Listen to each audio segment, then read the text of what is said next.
नमस्कार, आप देख रहे हैं आज तक। मैं हूं आपके साथ रोहित सरदाना। शाम के 5 बज चुके हैं और वक्त हो गया दिन की सबसे बड़ी बहस का, यानी कि दंगल का। और दिल्ली के उत्तर पूर्व जिले में हुई हिंसा पर पुलिस सवालों के घेरे में है। हालात यह है कि एनएस से अजित डोभाल को खुद हालात संभालने के लिए मैदान में उतरना पड़ा है। अब से थोड़ी देर पहले अजित डोभाल मौजपुर में हिंसा प्रभावित इलाके में पहुंचे। अजित डोभाल कल रात से एक्टिव हैं। उन्होंने पुलिस के आला अधिकारियों से मुलाकात भी की है और दिल्ली की हिंसा में अब तक 22 लोगों की मौत हो चुकी है और इसको लेकर दिल्ली हाईकोर्ट ने भी बेहद सख्त रुख अख्तियार किया है। हाईकोर्ट ने पुलिस कमिश्नर से सभी भड़काऊ भाषणों की क्लिप्स देखने को कहा है और एक्शन लेने का आदेश दिया है। दिल्ली में बने इन हालात में कांग्रेस अध्यक्ष सोनिया गांधी ने सीधे गृह मंत्री अमित शाह का इस्तीफा मांग लिया है और बीजेपी ने पलटवार में कहा कि 1984 का दंगा कराने वाले राजनीति न करें। इसलिए दंगल में आज हमारा मुद्दा है, क्या दिल्ली की आग में पुलिस ने ही घी डाला? आपको बताएंगे कौन कौन से मेहमान हमारे साथ हैं, लेकिन उसके पहले एक पूरी रिपोर्ट दिल्ली की हिंसा पर, अदालत में क्या हुआ और सड़कों पर क्या हुआ। उत्तर पूर्वी दिल्ली के हालात को काबू में करने के लिए अब मुस्तैदी तो है, लेकिन एक्शन लेते लेते देर बहुत हो गई।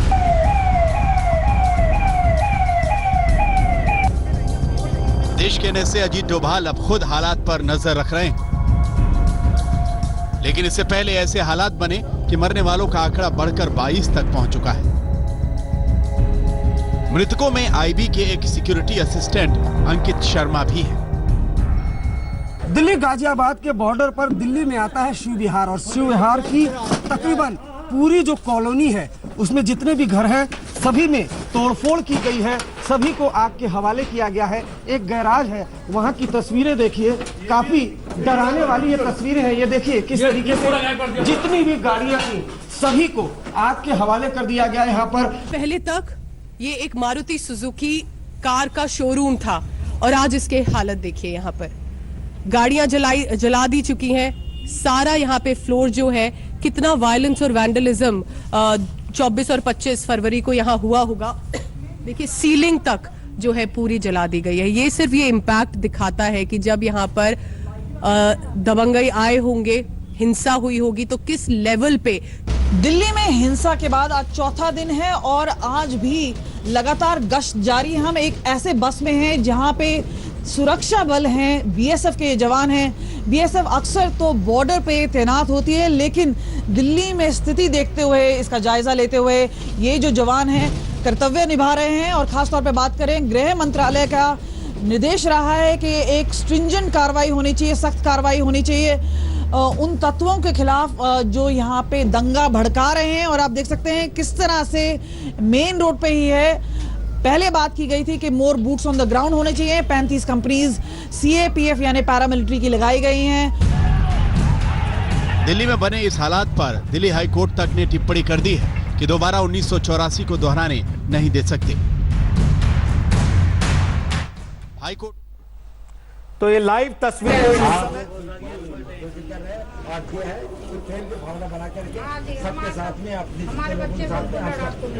एनएस से अजित डोभाल सड़कों पर उतरे हैं। दिल्ली के हिंसाग्रस्त इलाकों में वो लोगों से मिल रहे हैं, लोगों से बातचीत कर रहे हैं, हालात का जायजा ले रहे हैं।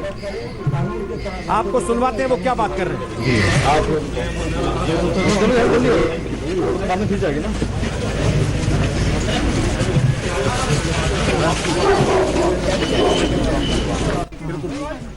तो एनएस से अजित डोभाल सड़कों पर उतर आए। आपको बता दें कि जो हालात हो गए दिल्ली में, देश की राजधानी में 22 लोगों की मौत हो चुकी है। हिंसाग्रस्त इलाकों में आज खुद एनएस से अजित डोभाल पहुंचे। कल देर रात ही वो निकल आए थे। उन्होंने पुलिस अधिकारियों के साथ मीटिंग की थी, बातचीत की थी। कल रात ही गृह मंत्रालय ने बड़ा बदलाव करते हुए जितने भी क्षेत्र है उन सभी जगहों का दौरा किया और इस वक्त गुंडा पहुंचे हुए हैं। आप देख सकते हैं कि यहाँ पर साथ में जो दिल्ली पुलिस के वरिष्ठ अधिकारी हैं वो भी यहाँ पर हैं। अब वो पूरी जानकारी ले रहे हैं कि किस तरीके से हिंसा फैली, क्या कुछ हुआ और कहीं अगर कोई कमी रह गई तो वो क्या कमी थी। आगे चलो पूरा इलाके का यहाँ पर भी तो वहाँ से देखिए बहुत ज़्यादा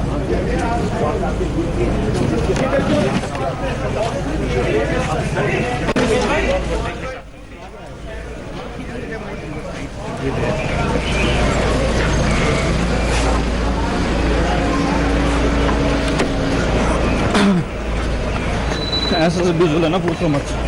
अरे यार बड़ी मिस हो गया यार। तो भाई मैं तो तुम्हारी कोई गलती नहीं। Just behind me, now taking a walk exactly at the very place where the discussions took place.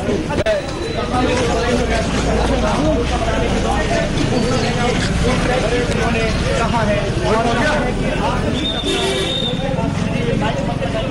आपसे आराम से बात की जाएगी, लेकिन फिलहाल उनकी तरफ से और आगे हो जाइए, आगे आगे चलते रहिए, आगे चलते रहिए। भरोसा जताने की जरूरत है। जिन लोगों को लगता है कि वो सुरक्षित नहीं है, उनके बीच जाने की जरूरत है और इसी स्थिति के तहत वो यहाँ का मुआयना कर रहे हैं। Security person of the country, National Security Advisor Ajit Doval, essentially going ahead, meeting people here, trying to send a sir मैं चल रहा हूँ, उल्टा चल रहा हूँ। गिर जाइएगा, मैं बतला रहा हूँ। मैं उल्टा चल रहा हूँ, धक्का मत दो प्लीज। इतना अच्छा समझाए फिर भी आप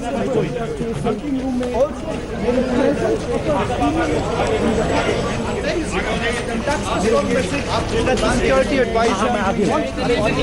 और ये लाइव तस्वीरें आपको इस समय दिखा रहे हैं। एनएसए अजीत डोभाल दिल्ली की सड़कों पर उतरे हैं, वो इलाके जहां पर हिंसा हुई है। मौजपुर इलाके में थोड़ी देर पहले एनएसए अजीत डोभाल पहुंचे थे। वो दुकानें, वो मकान जिनको आग लगा दी गई, वहां पर एनएसए अजीत डोभाल गए हैं। रुक रुक कर एक एक हिंसाग्रस्त जगह के बारे में वो जानकारी ले रहे हैं, स्थानीय लोगों से बात कर रहे हैं, साथ में पुलिस के अधिकारी हैं। आम लोगों से वो पूछ कर आगे बढ़ रहे हैं।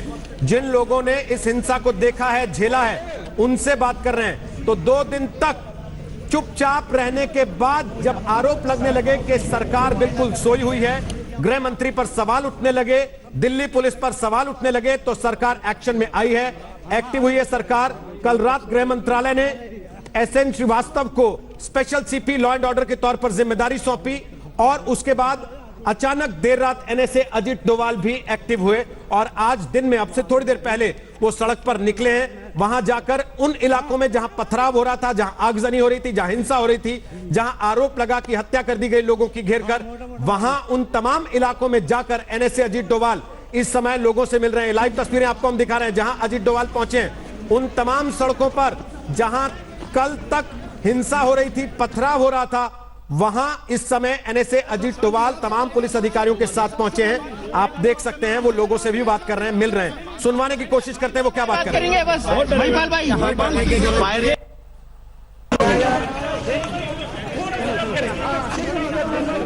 This is what is exactly happening. People are coming out.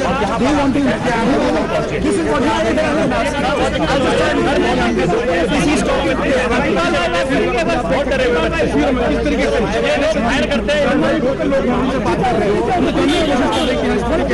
क्या हुआ है?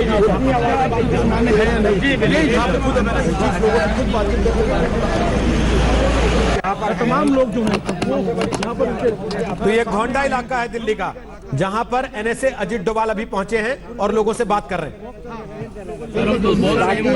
संयम बना रखा है, बहुत संयम बना रखा है। दिल्ली पुलिस बात करने से पहले यार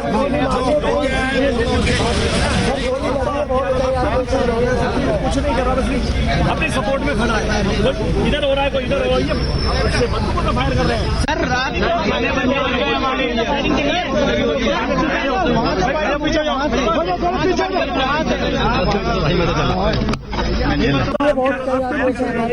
कुछ नहीं कर रहा, बस सिर्फ अपनी सपोर्ट में खड़ा है। कोई इधर हो रहा है, कोई इधर हो रही है, उससे बंदूकों से फायर कर रहे हैं। सर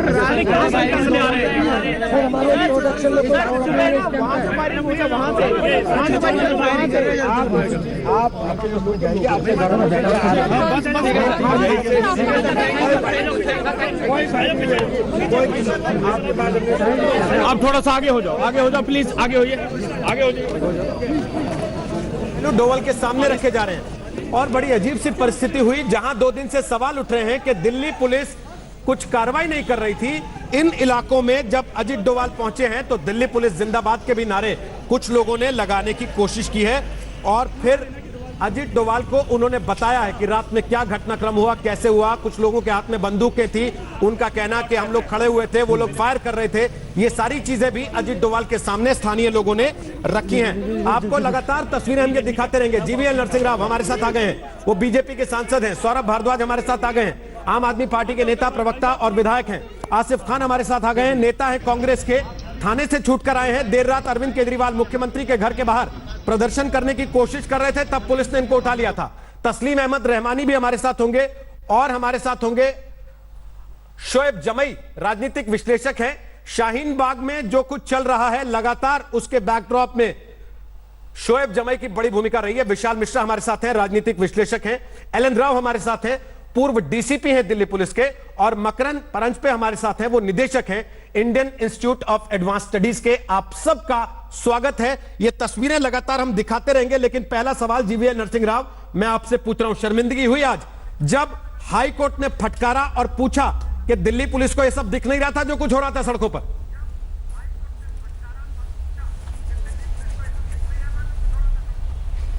अब देखिए, आज माननीय सर्वोच्च न्यायालय का टिप्पणी पर मैं कोई टिप्पणी नहीं करना चाहता हूं, लेकिन हर कोई दिल्ली पुलिस को ही दोष ठहरा रहा है, जबकि दिल्ली पुलिस ने अपने ऊपर भी इस प्रकार का दबाव लेकर के अच्छा काम किया है। यही शूटेज साइट तो पर 2 दिन पहले यदि देते तो यही कहते हैं कि ये लोग अलोकतांत्रिक हैं, ये इस प्रकार के ड्रकोनियन राज चल रहा है।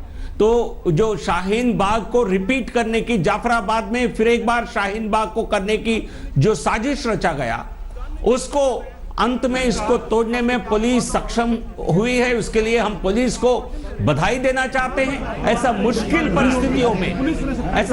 परिस्थितियों में जहां दंगा करने लोग लोकतंत्र की दुआई दे रहे हैं, दंगा करने वाले लोग झूठ और फरेब के नाम पर और देश को गुमराह करने की कोशिश कर रहे हैं, ऐसे स्थिति में दिल्ली की पुलिस ने बहुत अच्छा काम किया है। और आज पूरे दिल्ली पुलिस के साथ देने की जरूरत है, न कि दंगा करने वालों के साथ। जीवीएल, आप कह रहे हैं दिल्ली पुलिस ने तारीफ लायक काम किया है। सर, 24 लोगों की मौत की पुष्टि हो चुकी है, 50 से ज्यादा पुलिस वाले खुद अस्पताल में पड़े हुए हैं, 200 लोग जख्मी होकर अस्पताल में पड़े हैं। अभी भी लगातार बीच बीच में शवों का मिलना जारी है। आप इसके लिए पीठ थपथपा रहे हैं पुलिस की?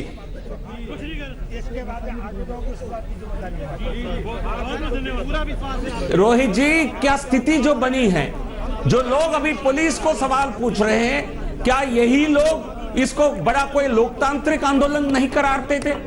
क्या सीएए से इनका क्या बिगड़ने वाला है? क्या ये एक तरह से पूरा आतंकी प्रदर्शन नहीं है? केवल शांति प्रदर्शन का इनका एक तरह से मुखौटा पहनकर ये पूरी तरह दंगा करना इनका उद्देश्य था। और दिल्ली पुलिस ने इसलिए शक्ति नहीं दिखाई क्योंकि वो सुलझाना चाहते थे। तो मौत केवल जनता की नहीं हुई, मौत दंगाइयों की हुई है, मौत पुलिस की भी हुई है। इसमें पुलिस कर्मी मारे गए, क्या उनके लिए, पुलिस के लिए कोई अच्छी स्थिति है? दिल्ली पुलिस ने बहुत संयम बरतकर इसको स्थिति को काबू में लाने की कोशिश किया है। जब ये स्थिति हाथ से बाहर निकल गई, उन्होंने जो आतंकी के खिलाफ जिस प्रकार की कार्रवाई करना पड़ता है, वैसे ही कार्रवाई इन लोगों के साथ अभी करना जरूरी है। ये कार्यक्रम, ये इस प्रकार की काम चल रहा है। मैं आपसे बात करूं आसिफ खान, उसके पहले जरा तस्वीर को एक बार फिर से दिखाते हैं। अजीत डोभाल सामने लोगों से मिल रहे हैं, हाथ जोड़कर लोग खड़े हैं अजीत डोभाल के सामने और उनको बता रहे हैं सारी परिस्थिति के बारे में। सुनवाते हैं जरा, क्या बात हो रही है? यहाँ एनएसए अजीत डोभाल चौहान बांगर में लोगों से सीधे संपर्क कर रहे हैं, बात कर रहे हैं। उन्होंने कहा कि किसी को डर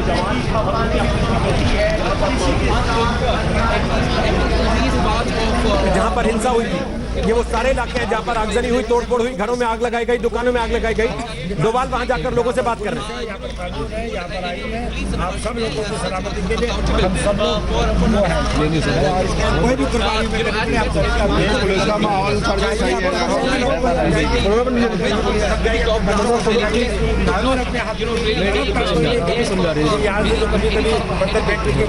नहीं, यहाँ नहीं बोल बंद करिए। आप हम साहब के साथ रहे ना, ये आपका फर्ज तो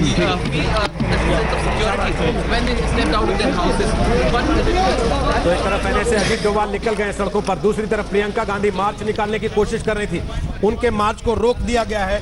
आसिफ खान, आप रात भर थाने में रहकर आए, आप लोगों को बता रहे थे कि तुम्हारी नागरिकता चली जाएगी, तुम्हारी नागरिकता चली जाएगी, तुम्हारी नागरिकता चली जाएगी। नागरिकता तो किसी की नहीं गई है, 25 लोगों की जान चली गई है। आप मानते हैं कि आप लोगों की जिम्मेदारी है उसमें, या सारा ठीकरा पुलिस पर है? देखिए, हमारा जो आंदोलन था वो आज भी पीसफुल तरीके से है और पीसफुल तरीके से जारी रहेगा। इसी वजह से सुप्रीम कोर्ट ने शाहीन बाग के जो आंदोलन है, जो धरना है, उसको रिकॉग्निशन दिया है और अभी भी ये कहा है कि अभी ऐसे हालात नहीं है कि इसमें इंटरवीन किया जाए और बहुत पीसफुल तरीके से चल रहा है। ये रिकॉग्निशन देने का मतलब आज सुप्रीम कोर्ट ने सुप्रीम कोर्ट के देने का मतलब क्या है? जब आप ये कहते हैं सुप्रीम कोर्ट ने रिकॉग्निशन दिया, इसका मतलब क्या है? नहीं, आज कोर्ट ने ये नहीं कहा इनको डंडा मार के उठा दो, इसका मतलब ये है कि कोर्ट ने किया है। इनको बैठे रहने दो। देखिए, आपने वो नहीं सुना, एप्रिसिएशन किया है कि पीसफुल तरीके से ये धरना चल रहा है, इसको अप्रिशिएट किया सुप्रीम कोर्ट ने। आप ये कैसे कह रहे हैं? आप अभी देख रहे हैं कि ऐसा लग रहा है कि अजीत डोभाल साहब जो हैं वो किसी फैशन परेड में निकले हुए हैं, रेबन का चश्मा लगाकर परेड कर रहे हैं। 4 दिन के बाद इनको कुंभकर्ण की नींद से जागे अजीत डोभाल। जब हाई कोर्ट ने फटकार लगाई है, ये बड़े शर्म की बात है कि हाई कोर्ट ने कहा कि जंगल राज हो रहा है। ये 84 के दंगे की बात करते हैं, आज कोर्ट ने कहा कि दूसरा 84 का कोई हालात पैदा दिल्ली में होने जा रहे हैं, हम किसी कीमत पर भी नहीं होने देंगे। ये हाई कोर्ट ने कहा है। हाई कोर्ट ने कहा कि आपने ये 4 वीडियो आपने क्या नहीं देखी? उसने पुलिस कमिश्नर और अटॉर्नी जनरल को वो 4 क्लिपिंगें दिखाई हाई कोर्ट के अंदर, ये और कहा कि क्या पुलिस कमिश्नर अभी तक ये जो भड़काऊ बातें की गई है इनको नहीं देखा? कांग्रेस के नेता हैं। आज सोनिया गांधी ने गृह मंत्री से इस्तीफा मांगा, लेकिन कोर्ट ने क्या कहा? कांग्रेस को क्या याद दिलाया कि जैसे आपने हालात कर दिए थे वैसे नहीं होने देंगे। नहीं, देखिए, इसको आप अपने लिए तमगे की तरह ले रहे हैं कि जैसे आपने हालात कर दिए थे वैसे नहीं होने देंगे। बार-बार बीजेपी के लोग 84 के दंगे की बात कर रहे हैं। अभी तो आप हाई कोर्ट ने कहा इस बात को। अभी तो आप कह रहे थे कोर्ट ने कहा कि आप क्या दोबारा से ये रिपीट करना चाहते हैं?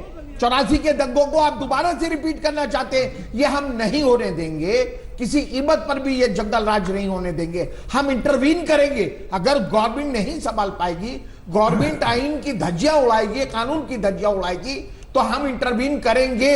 हाई कोर्ट और सुप्रीम कोर्ट ने ये कहा है। जो काम गवर्नमेंट का था, आज वो लगता है कि कॉन्स्टिट्यूशनल क्राइसिस पैदा कर दिया। प्रियंका गांधी का मार्च रोक दिया गया। औरंगजेब रोड की तरफ प्रियंका गांधी का मार्च चल रहा था, वो गांधी स्मृति तक जाना चाहती थी, लेकिन उनके मार्च को रास्ते में ही रोक दिया गया है। 2 तस्वीरें इस वक्त आपके टेलीविजन स्क्रीन पर हैं। एक तरफ अजीत डोभाल एनएसए वो सड़क पर उतरे हैं और यहां कांग्रेस के नेता आसिफ खान को आपत्ति है कि उन्होंने काला चश्मा क्यों लगाया है। दूसरी तरफ औरंगजेब रोड पर प्रियंका गांधी वाड्रा कांग्रेस कार्यकर्ताओं के साथ मार्च निकाल रही थी। दिल्ली में जो हिंसा हुई है उसके खिलाफ, वहां उनके मार्च को रोक दिया गया है। कांग्रेस के नेता कार्यकर्ता जाना चाहते थे गांधी स्मृति तक, लेकिन उनको रास्ते में ही रोक दिया गया।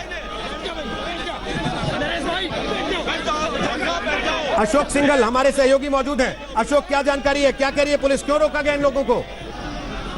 जी देखिए, जाने की अनुमति नहीं दी जा रही है।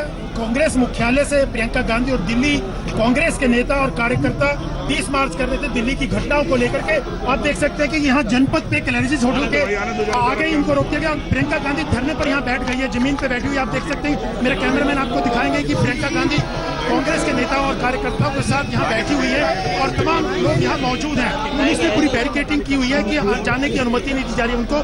वो जाना चाहते थे गांधी स्मृति पर, दिल्ली की घटनाओं को लेकर। उनका कहना था नफरत की राजनीति खत्म होनी चाहिए, दिल्ली में शांति कायम होनी चाहिए। और सोनिया गांधी ने भी प्रेस कॉन्फ्रेंस करके केंद्र सरकार और दिल्ली सरकार पर हमला बोला था कि एक साजिश के तहत ये किया गया। रोहित, आप देख सकते हैं पूरे कार्यकर्ता बैनर, झंडे, होर्डिंग्स लेकर के यहाँ पर जमा, पूरी सड़क जाम हो गई है, पूरे रास्ते ब्लॉक हो गए हैं। यहाँ पर तमाम लोग दिल्ली प्रदेश के, चाहे वो अजय माकन हो, सुभाष चोपड़ा हो, तमाम लोग यहाँ पर मौजूद हैं रोहित। और प्रियंका गांधी भी यहाँ से उठने का नाम नहीं ले रही है। उनका कहना है कि हम पीसफुली मार्च कर रहे थे, हमको जाने की अनुमति क्यों नहीं दी जा रही है, हम शांतिपूर्वक जा रहे थे, पुलिस ने क्यों हमको रोका, वजह क्या है इसके पीछे। हम चाहते हैं कि दिल्ली में शांति होनी चाहिए, नफरत की पॉलिटिक्स खत्म होनी चाहिए, इसीलिए वो यहाँ पर धरने पर बैठ गए। रोहित, ठीक, वापस आते हैं अशोक आपके पास। जीवीएल नरसिंह राव, अजीत डोभाल सड़कों पर आज उतरे।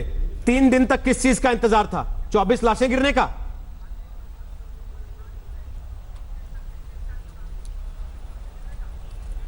नहीं रोहित जी, 3 दिन पहले एक्चुअली उस जगह को भी ऑक्यूपाई करने की कोशिश कर रहे थे। यह इस प्रकार भयानक स्थिति में नहीं बदला था और कोई ऐसा कोई कारण नहीं था इसको बदलने का, बट लेकिन एक पीछे बिल्कुल एक साजिश है। इंक्वायरी में ये पूरी जानकारी में मिल जाएगा, क्योंकि प्रेसिडेंट ट्रंप भारत में विजिट कर रहे थे, इसलिए एक साजिश के तहत सब किया गया। इसमें कौन कौन इसके पीछे साजिश करता कौन है, वो क्या मकसद था, ये इनको सलाखों के पीछे भेजने का और इनके खिलाफ बहुत सख्ती से कार्रवाई करने का मन सरकार और इस प्रकार का शक्ति सरकार को है, तो इसलिए किसी को नहीं बख्शा जाएगा। शाहीन बाग को कहीं और रिपीट करने नहीं देंगे, शाहीन बाग को भी वहां ज्यादा समय तक कंटिन्यू नहीं करने देंगे। जो लोग दिल्ली को बंधक बनाने की कोशिश कर रहे हैं, जो कांग्रेस वाला हमसे सवाल पूछ रहे हैं, शर्म आनी चाहिए आपको। आपके साथ कोई कांग्रेस के प्रवक्ता बैठे हैं, राजीव गांधी के रहते भारत रत्न उनका छीनना नहीं चाहिए था क्या? तो हम आपके गृह मंत्री की इस्तीफा मांग रहे हैं। मैं कहता हूं क्या शर्म नहीं है आपको? जीवीएल जिस प्रधानमंत्री के रहते हुए 3000 सिखों की कत्ल हुआ दिल्ली के सड़कों पर, क्या उनको कांग्रेस पार्टी को, सोनिया गांधी को कहना नहीं चाहिए मैं पति के भारत रत्न वापस देता हूं? पहले जीवीएल सवाल पूछने के पहले आज की सरकार किसी को नहीं बचा रही है। लोग अजीत डोभाल से मिले हैं, जरा वो क्या कह रहे हैं सुनवा देते हैं। मैं इसलिए बताने जा रहा था कि हम लोग जो है जो हमारे दिखाते हुए यहाँ पर अब किसी तरीके की कोई हिंसा नहीं होगी, किसी तरीके का यहाँ पर कोई भी ऐसा माहौल नहीं बनेगा जिससे यहाँ लोगों को परेशानी हो। जिस तरीके का 3 दिन पहले यहाँ माहौल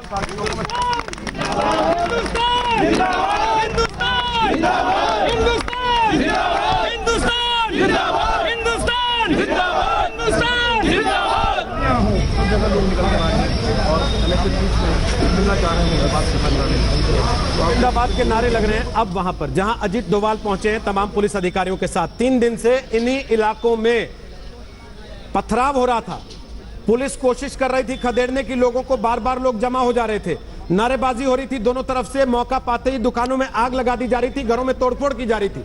आज जब पुलिस ने सख्ती दिखाई है तब जाकर माहौल थोड़ा सा बदला है और लोग आज एक साथ आकर बाहर निकले हैं, अजीत डोभाल मिलने आए हैं, लोगों में हौसला बढ़ा है।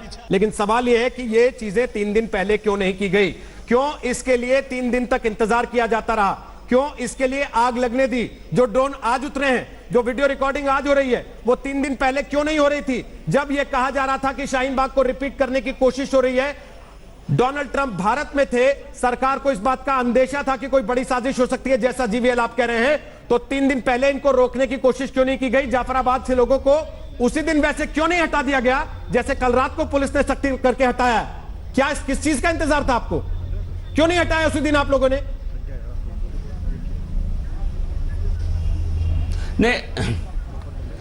नहीं रोहित जी, एक तरह से इसी विदेश बड़े एक नेता के दौरा होता है और खासकर राष्ट्रपति, अमेरिका राष्ट्रपति का दौरा है, तो सिक्योरिटी फोर्सेस पर बहुत उनके ऊपर कई डिमांड्स होते हैं और कई सिक्योरिटी फोर्सेस उनके सुरक्षा में लगाए गए हैं। ये स्वाभाविक बात है, हमको समझ, हम अपनी बात शेयर कर रहे हैं, हमारी प्रॉब्लम शेयर कर रहे हैं। हाँ सुनिए, बात कर रहे हैं, सुनिए, मैं आपको बता रहा हूँ, उतने ही बोलिए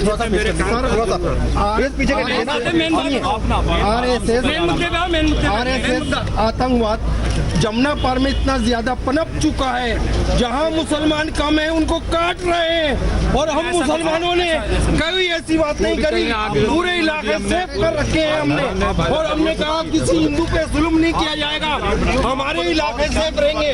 और ये RSS अमित शाह के कहने पे, बीजेपी सरकार के कहने पे,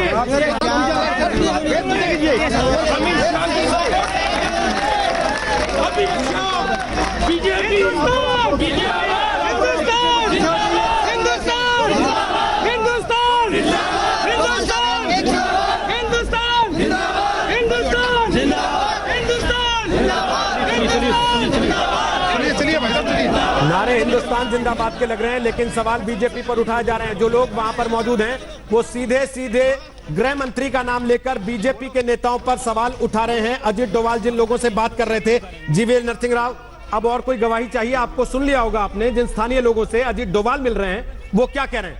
आपकी पार्टी के नेताओं के ऊपर सीधे सीधे आरोप लगा रहे हैं। और दूसरा बड़ा आरोप यह है कि गृह मंत्री पर सवाल उठे तब आप लोगों ने एनएसए को जमीन पर उतारा, क्योंकि मजबूरी हो गई थी, गृह मंत्री का चेहरा बचाना था। नहीं, बिल्कुल ऐसा नहीं है। नहीं, बिल्कुल ऐसा नहीं है जी, बिल्कुल ऐसा नहीं है रोहित जी। पूरे सरकार एक टीम की तरह काम करती है और गृह मंत्री जी के आग्रह के अनुसार, उनके आदेश के अनुसार जो भी घटनाक्रम हो रहा है, ये कल शाम से आप देख रहे हैं वही घटनाक्रम चल रहा है। इसमें पूरे सरकार और गृह मंत्री खुद अमित शाह जी पूरे सिचुएशन को अपने कंट्रोल में ले चुके हैं। और देखिए, हमारे खिलाफ दुष्प्रचार, भारतीय जनता पार्टी के खिलाफ दुष्प्रचार जितना होता है मीडिया में, सड़कों पर, सोशल मीडिया में, इसका कोई असेसमेंट करना ही मुश्किल है। यदि ये दुष्प्रचार के कारण हमें जनता नकारती तो हमको कांग्रेस जितनी सीट भी नहीं मिलनी चाहिए थे लोकसभा में। लेकिन हर चीज को चुनाव के नतीजे से तोड़ सकते हैं क्या? ये लोग सोशल मीडिया पर और मीडिया पर हमारे खिलाफ दुष्प्रचार करने के अलावा नहीं, ये लोग जिनके घरों को आग लगी है, जो खड़े हैं एनएसए से बात कर रहे हैं, जरा उनकी बातें सुन लीजिए, आपको पता लगेगा।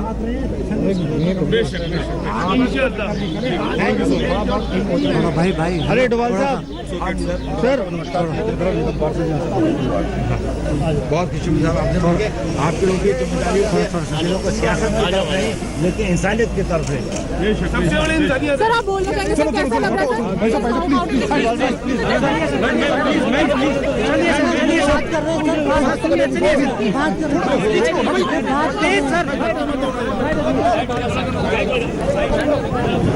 राष्ट्रीय सुरक्षा सलाहकार हैं अजीत, जाकर लोगों से बात कर रहे हैं। लोग अपनी अपनी शिकायतें भी रख रहे हैं और शिकायतों में एक जगह स्थिति ऐसी हो गई कि उन्हीं की पार्टी के नेताओं के नाम लिए जाने लगे, गृह मंत्री का नाम लेकर सवाल उठाए जाने लगे और एनएसए अजीत डोभाल को वहां से निकलना पड़ा हिंदुस्तान जिंदाबाद के नारों के बीच में। स्थिति यह कि राजनीतिक पार्टियां एक दूसरे पर एक के बाद एक आरोप लगा रही हैं। लेकिन सौरभ भारद्वाज, अगर आपको मेरी आवाज मिल रही हो, सौरभ भारद्वाज शायद हमारे साथ नहीं है, मकरंद पनासपे और विशाल जी, मैं आपसे एक एक कमेंट लेना चाहता हूं। आपने कांग्रेस को भी सुना, बीजेपी को भी सुना। मकरंद पनासपे किसको जिम्मेदार माने?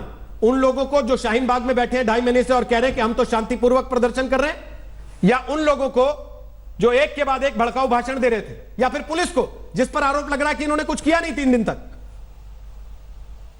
नहीं, सब लोग जिम्मेदार है कुछ हद तक। दरअसल ऐसा है, हम पुलिस को ज्यादा दोषी नहीं ठहरा सकते क्योंकि वो अपने आप कुछ नहीं करते। आपने 1984 की बात की, तब भी घर जल रहे थे, लोग मर रहे थे, लेकिन पुलिस बिल्कुल नाकाम थी, खड़े होके देख भी रही थी क्योंकि ऊपर से आदेश नहीं मिले थे। तो मुझे लग रहा है कि ये जो सियासीकरण हुआ है एंटी CAA प्रोटेस्ट का और जो सांप्रदायिकीकरण हुआ है, उसकी वजह से एक बहुत ही द्वेष का माहौल फैला है दिल्ली में। और मुझे लगता है ये बहुत अफसोसजनक है। दिल्ली जैसे शहर में, जो कि हमारी राजधानी है, ऐसे कतई नहीं होना चाहिए। मुझे लग रहा है कि अब देख करके पीछे की तरफ हम अगर देखें तो शाहीन बाग को बहुत देर तक चलने दिया। शायद लोगों को लगा होगा कि कुछ सियासती या राजनीतिक इससे थोड़ा सा लाभ भी मिल सकता है, पता नहीं क्या कैलकुलेशंस रहे हैं, लेकिन पहले ही इनको हटाना चाहिए था। और इस हद तक जितना सांप्रदायिकीकरण हुआ है एंटी CAA प्रोटेस्ट को लेके, उससे एक पृष्ठभूमि बनी मेरे हिसाब से। और फिर कंट्रीब्यूटिंग फैक्टर्स तो बहुत थे। प्रेसिडेंट ट्रम्प की विजिट थी, उसकी वजह से पुलिस को गो सॉफ्ट ही करना था, क्योंकि ये भड़क जाता तो हमारी छवि विदेश में बहुत बुरी तरह से उछाली जाती। इसलिए मैं सोचता हूं कि अभी पीछे की बातें ज्यादा न करके आगे क्या करना चाहिए, इसके बारे में ठोस कदम उठाने चाहिए। और जिन नेताओं ने नारे लगाए, देखिए हमारी जो इलेक्टोरल पॉलिटिक्स हैं, इसमें ये सब चीजें होती हैं। एक तरफ से माइनॉरिटी अपीजमेंट होती जा रही थी इतने वर्ष, और अब हम कह सकते हैं एक मेजॉरिटेरियन कंसोलिडेशन हो रहा है। तो ये सब पॉलिटिक्स का हिस्सा है, हमारे पॉलिटिक्स का, भारत के पॉलिटिक्स का। मगर हमें ये देखना चाहिए कि ये एक सीमा में रहे। मकरंद जी, अजीत डोभाल कुछ कह रहे हैं, एक बार सुनवा दे। एकता की भावना है, कोई दुश्मनी नहीं है। कोई 2, 4, 10 क्रिमिनल्स इस तरह का काम करते हैं, उनको लोग अलग करने की कोशिश कर रहे हैं। दोनों कम्युनिटी के लोग, सब लोग इसके साथ में वो हैं। और यहाँ पर पुलिस बिल्कुल तैनात है, बिल्कुल अलर्ट है और बड़ी मुस्तैदी के साथ अपना काम कर रही है। ये इंतजामिया की जिम्मेदारी है कि हर एक को महफूज रखे, हर एक की सलामती की जिम्मेदारी ले। हम एचएम साहब ने इसका वो किया है और एचएम साहब ने हम सबको यहाँ पर भेजा है कि हम सब जाएं और डीएम साहब और एचएम साहब की हुक्म के मुताबिक हम लोग उसकी तामील कर रहे हैं। यहाँ पर हम चाहते हैं कि यहाँ पर बिल्कुल अमन हो जाए और इंशाअल्लाह यहाँ पर बिल्कुल अमन होगा। यहाँ पर कोई किसी तरह की कोई वो नहीं होगी, जो कुछ हो गया वो हो गया, लेकिन इस तरह से लोग व्यवहार कर रहे हैं, मुझे पूरा यकीन है इस बात का कि यहाँ पर बिल्कुल शांति रहेगी और हर एरिया के अंदर में अब कोई वोचन नहीं होगा। अब यह है कि मेरा मैसेज यही है कि हर एक आदमी जो अपने देश को प्यार करता है वो अपने समाज को भी प्यार करता है, वो अपने पड़ोसी को भी प्यार करता है, वो अपने घर को भी प्यार करता है। अगर उसे प्यार करना है तो उन्हें अपने उन सब लोगों के साथ में एक बड़ी एकता के साथ में, एक सहानुभूति के साथ में, एक समरसता के साथ में जीने का प्रयत्न करना चाहिए और एक दूसरे की समस्याओं को बढ़ाने का नहीं, उन्हें सुलझाने की कोशिश करनी चाहिए। इस मोहल्ले में जिसे मुझे बताया गया कि सबसे ज्यादा वो थी और सबसे ज्यादा दुराव था जहाँ गोलियां चली, यहाँ पर मैं देख रहा हूँ आज बिल्कुल अमन है। सब लोगों ने झंडे लगा रखे, सब लोग कह रहे हैं हमें शांति चाहिए और मुझे पूरा यकीन है कि बिल्कुल शांति होगी। आप जाके देखें लोगों से, ये घर के ऊपर जो लोग खड़े हैं यहाँ पर दीवारों के ऊपर, छत के ऊपर, कहीं किसी तरह का वायलेंस नहीं है, कहीं किसी तरह का वो नहीं है। सुनने दीजिए मुझे। सर मैं ये बोलना चाह रही हूँ, आज जो भी हो रहा है सर, हम रातों को सो नहीं पा रहे, we are not feeling safe sir, please let me complete sir. यहाँ पे इतना अनकंफर्टेबल फील होने लगा है सर। मैं आई एम स्टूडेंट सर, मैं पढ़ने नहीं जा पा रही हूँ। This is very hilarious here sir. हमारे जो भाई हैं सर यहाँ पे जो रहते हैं वो हमें प्रोटेक्ट कर रहे हैं सर यहाँ पे सर, प्लीज। यहाँ हम लोगों की दुकानें जला लॉस्ट हो रहे sir. Sir, we are not safe. They are all home, sir. Sir, we are not fighting with the two धार्मिक लोग सब, but sir यहाँ पर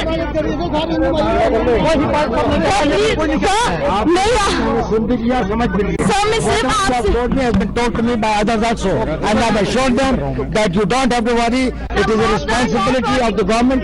It is a responsibility of the police, and everybody will stand up to the responsibility. आप नहीं अपना काम कर रही है sir, please don't their own job sir. आप इत्मीनान रखें। Okay. Strong step for us, sir. We are believe you, sir. Thank you for coming. Thank you very much. I give you my word of honor. We will do everything.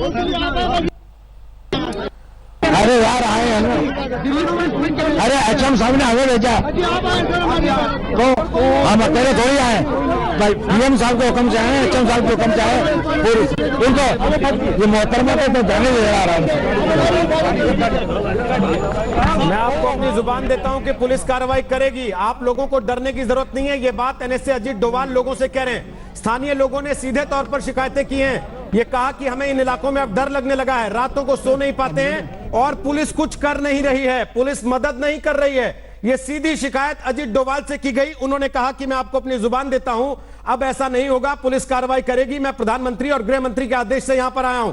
लोगों ने सवाल उठाया कि गृह मंत्री अमित शाह क्यों नहीं आए, तो अजीत डोभाल ने कहा कि उन्होंने मुझे भेजा है, प्रधानमंत्री और गृह मंत्री के कहने से ही मैं यहां पर पहुंचा हूं। लेकिन कुछ बड़े गंभीर सवाल अजीत डोभाल की मौजूदगी में इलाकों के लोगों ने उठाए हैं, जहां पर अजीत डोभाल हालात का जायजा लेने के लिए गए थे। दिल्ली पुलिस पर सीधे सीधे सवाल एलन राव साहब आ रहे हैं कि दिल्ली पुलिस ने कार्रवाई नहीं की। आपने देखा अजीत डोभाल के सामने लोग कह रहे हैं कि पुलिस हमें बचाने नहीं आती, हम चिल्लाते रहे लेकिन पुलिस नहीं बचा रही थी। देखिए रोहित जी, मैं आपको बड़ा क्लियर बता दूं कि ये दो पार्ट में, आपका क्वेश्चन दो पार्ट में आएगा। एक पहले नहीं की या बाद में नहीं की। जब ये हिंसा शुरू हुई तब कार्रवाई पुलिस अगर नहीं करती तो पुलिस के इतने आदमी इंजर्ड नहीं होते। पुलिस ने ऐसा नहीं कह सकते कि हम मूक दर्शक बैठे, उनके 30 आदमी वो भी इंजर्ड हैं, 30 पुलिस के, एक जवान मर गया है और उसके अलावा 140 आदमी वहाँ इंजर्ड हो गए हैं।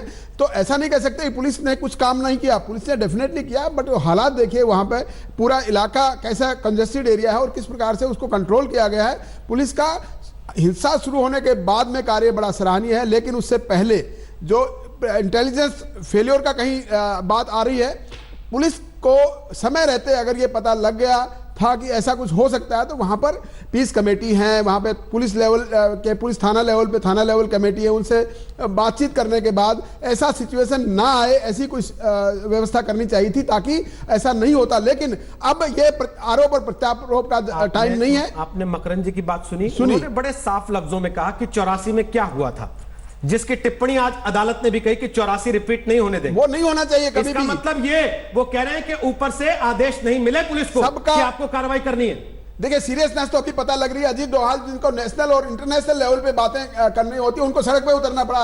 ये सरकार की क्योंकि गृह मंत्री पर सवाल उठने लगे, तब उनको बचाने के लिए उतरना पड़ा। तो उठेंगे। उसमें जीबीएल कुछ भी सफाई दे, इस बात को आप भी जानते हैं। दिल्ली में 3 दिन तक ऐसा तांडव हुआ तो गृह मंत्री पे सवाल उठना तो जायज है और होना भी चाहिए, सरकार की जिम्मेवारी है। और पुलिस को भी लॉ एंड ऑर्डर सिचुएशन को कंट्रोल करने की रिस्पॉन्सिबिलिटी है। उन्होंने अपनी रिस्पॉन्सिबिलिटी निभाई है। जहां तक रहते हुए दिल्ली पुलिस बहुत ही सक्षम पुलिस है और बड़ी प्रोफेशनल पुलिस है, उन्होंने प्रोफेशनल तरीके से इसको कंट्रोल किया है, वरना हो सकता है इससे ज्यादा। कुछ नारेबाजी हो रही है, सुनवाते हैं आपको, क्या नारेबाजी हो रही है?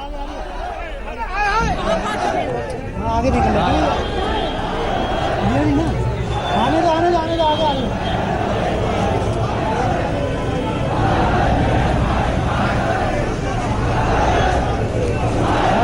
पहले हिंदुस्तान जिंदाबाद के नारे लग रहे थे, लेकिन अब जब एनएसए अजीत डोभाल निकल गए हैं वहां से, तो हाय हाय के नारे लग रहे हैं। लेकिन किसके लिए लग रहे हैं ये अभी पता लगना बाकी है कि किसके लिए हाय हाय के नारे लग रहे हैं, किसके खिलाफ ये नारे लगाए जा रहे हैं। मकरंद परास पे बोलिए, आप क्या बोलना चाह रहे हैं? उसके बाद शोएब जमाई अगर मेरी आवाज सुन रहे हैं तो उनके पास चलेंगे, और विशाल जी आपसे भी काउंटिंग। बोलिए मकरंद परास पे। जी हाँ जी, मैं ये कहने की कोशिश कर रहा था कि जब दंगे होते हैं वो कोई मासूम जनता नहीं करती दंगों को। इसके पीछे बहुत बड़ा एक पूंजी का और एक सियासत का योगदान होता है। आम लोग क्यों दंगे करेंगे? उनकी दुकानें जलेंगी, उनका बहुत नुकसान होगा, तो आम लोग कभी दंगे नहीं चाहते। ये सारे इंजीनियर्ड दंगे, इनका प्रबंध किया जाता है। तो इसकी जांच करनी चाहिए कि कौन कर रहा है, किसके हित में ये दंगे हैं। और आपने देखा बंदूकें चली, कंट्री मेड रिवॉल्वर्स चली, इसलिए लोग मारे गए। तो मुझे लगता है कि इसको इतने इनोसेंटली, ये कोई मासूम चीज नहीं है। इसके पीछे बहुत बड़े ताकतें भी हैं जो दंगे करवा रहे हैं। और हमें पता था कि जब ट्रंप आए थे, जब वो आए तभी दंगे बिल्कुल अलर्ट है और बड़ी मुस्तैदी के साथ अपना काम कर रही है। ये इंतजामिया की जिम्मेदारी है कि हर एक को महफूज रखे, हर एक की सलामती की जिम्मेदारी ले। हम एचएम साहब ने इसका वो किया है और एचएम साहब ने हम सबको यहाँ पर भेजा है कि हम सब जाएं, और पीएम साहब और एचएम साहब की हुक्म के मुताबिक हम लोग उसकी तामील कर रहे हैं। यहाँ पर हम चाहते हैं कि यहाँ पर बिल्कुल अमन हो जाए और इंशाल्लाह यहाँ पर बिल्कुल अमन होगा। यहाँ पर कोई किसी तरह की कोई वो नहीं होगी। जो कुछ हो गया वो हो गया, लेकिन इसके बाद जिस तरह से लोग ताउन कर रहे हैं, जिस तरह से लोग व्यवहार कर रहे हैं, मुझे पूरा यकीन है इस बात का कि यहाँ पर बिल्कुल शांति रहेगी और हर एरिया के अंदर में अब कोई वो नहीं होगा। अब यह है कि मेरा मैसेज यही है कि हर एक आदमी जो अपने देश को प्यार करता है, वो अपने समाज को भी प्यार करता है, वो अपने पड़ोसी को भी प्यार करता है, वो अपने घर को भी प्यार करता है। अगर उसे प्यार करना है तो उन्हें अपने उन सब लोगों को सुना आपने अजीत डोभाल का पूरा बयान। वो कह रहे हैं कि लोग आपस में प्यार करते हैं, अब वैसी स्थिति कोई पैदा नहीं होगी। लेकिन विशाल जी, ये लोग तो पहले भी प्यार करते थे।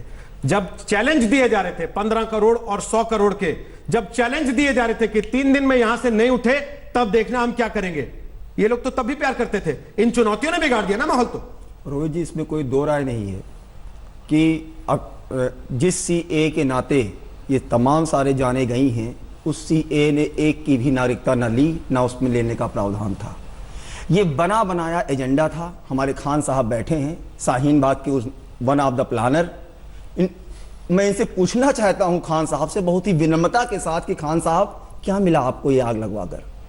अभी भी वक्त है, जाइए और अपने लोगों से कहिए जो शाहीन बाग में बैठे हैं कि जनाब ऐसा कुछ भी नहीं है। लगाने को आप शाहीन बाग नहीं, फायरिंग आपने करी, आपकी नागरिकता जा रही थी, आपकी नागरिकता जा रही है।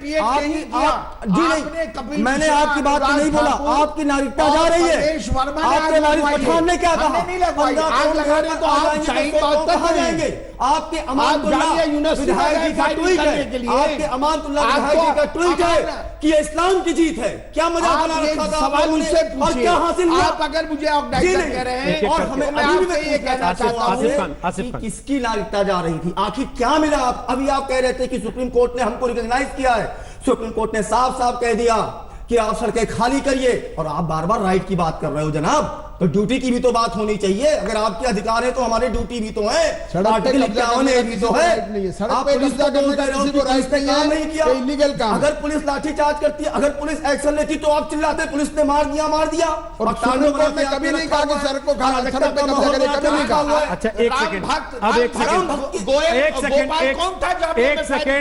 सेकंड सर, लड़िए मत, आपके सामने 24 लोग मर चुके हैं, आप लोगों को शर्म नहीं आती अभी भी जनता से रुक जाइए एक सेकंड, जैसे बनावटी लोगों के बीच में ना आइए, किसी भी प्रकार के ह्यूमर में ना आइए। रुक जाइए एक सेकंड रुक जाइए, मत तोड़िए, रुक जाइए एक सेकंड रुक जाइए विशाल जी, को बनाए रखिए। एक सेकंड जैसे प्लानर कॉन्स्पिरेटर बात ये ना जैसे लोगों के और वहां पर जैसे लोग जिस दिन वारिस पठान ने बयान दिया, एक सेकंड सर, जिस दिन वारिस पठान ने बयान दिया उन्होंने भी अगले दिन कहा मैं लोगों से अपील करता हूं शांति बनाए रखें। जिस दिन कपिल मिश्रा ने बयान दिया उन्होंने भी कहा मैं अपील करता हूं शांति बनाए रखें। आप भी कह रहे हैं मैं अपील करता हूं शांति बनाए रखें, लेकिन असल में जमीन पर जाकर क्या करते हैं ये तो पुलिस जानती है ना। राव साहब फटाफट से छोटा सा कमेंट, पॉलिटिकल दंगल ना बनाकर मैं अब आज की डेट में ये कह रहा हूं कि अगर ये सारे चुने हुए प्रतिनिधि जितने एमएलए यहाँ के दिल्ली के हैं वो अपने अपने इलाके में जाएं, खास तौर से ये जहां पे दंगा हुआ वहां के लोग जाके उनसे एक 1-to-1 बात करें, रास्ता करें और शांति बनाए रखने की वो अपील करें। पब्लिक डेफिनेटली उनकी बात सुनेगी, समझेगी। पब्लिक बेवकूफ नहीं है, लेकिन बेवकूफ बनाया जा रहा है पब्लिक को। पब्लिक आज सामने आई जब अजित डोभाल पहुंचे और लोगों ने सीधे सीधे सवाल अजित डोभाल से किए। पूछा गृह मंत्री क्यों नहीं आए।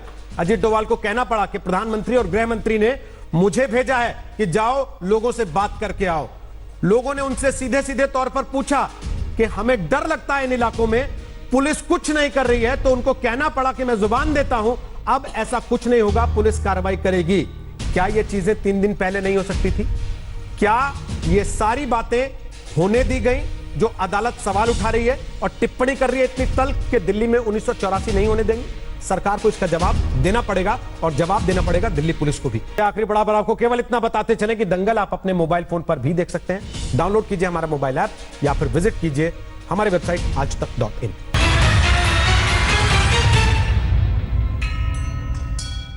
नमस्कार, मैं हूं अंजना ओम कश्यप। हमें उम्मीद है ये वीडियो आपको पसंद आया होगा। लेटेस्ट खबरों के लिए यूं ही देखते रहिए आज तक और इस वीडियो के पसंद आने पर लाइक, शेयर एंड सब्सक्राइब करना ना भूलें।